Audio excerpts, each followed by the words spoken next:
आपल्या सर्वांना कल्पना आहे की महाराष्ट्र राज्याचे सन्माननीय लोकप्रिय मुख्यमंत्री, नागपूरचा गौरव माननीय देवेंद्र फडणवीस यांचा 56वा वाढदिवस 22 तारखेला होत आहे। आणि ही अत्यंत आनंदाची बाब आहे की या महाराष्ट्रासाठी अविरत झटणारा नेता म्हणून माननीय देवेंद्रजींची ओळख आहे। आणि त्यामुळे देवेंद्रजींचा वाढदिवस देवेंद्रजी नेहमी साधेपणाने साजरा करतात। वर्तमानपत्रात जाहिराती नको, माझे होर्डिंग्ज लावू नका असं त्यांचं स्पष्ट आव्हान असतं। परंतु सामाजिक काही ना काही प्रकल्प करावे, कार्यक्रम करावे अशा पद्धतीचं त्यांचं आव्हान नेहमीच असतं।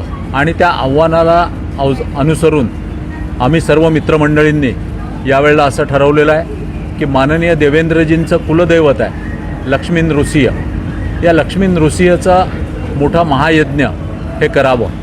लक्ष्मी नृसिंह महाराष्ट्रातल्या अत्यंत कमी परिवारांचं कुलदैवत आहे, त्यातलं एक देवेंद्र फडणवीसांचं कुलदैवत ते आहे।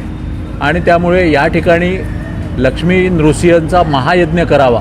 मग महायज्ञामध्ये नुसता महायज्ञ करायचा कसा, तर देवेंद्रजी 56 वर्षाचे होत आहे आणि 56 वर्षाचे होत असताना मग 56 वेगवेगळ्या समाजाच्या प्रतिनिधींना घेऊन हा महायज्ञ करायचा असं आम्ही निश्चित केलं।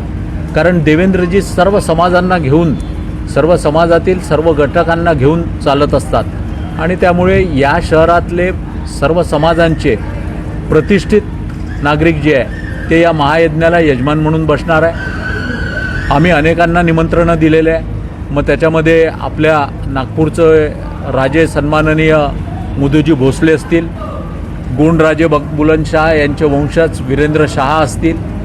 त्याचप्रमाणे या ठिकाणी मला अत्यंत सांगायला आनंद होतो की आमचे महाराष्ट्र प्रदेशाचे भारतीय जनता पार्टीचे अध्यक्ष सकाळी 8:15 वाजता या ठिकाणी यज्ञाला येणार आहेत। 11:30 वाजता माननीय चंद्रशेखरजी बावनकुळे आमचे पालकमंत्री यांच्या हस्ते या महायज्ञाची महाआरती होणार आहे। आणि त्यानंतर या महायज्ञाची सांगता होणार आहे। जवळपास 10,000 लोक या ठिकाणी उपस्थित राहतील।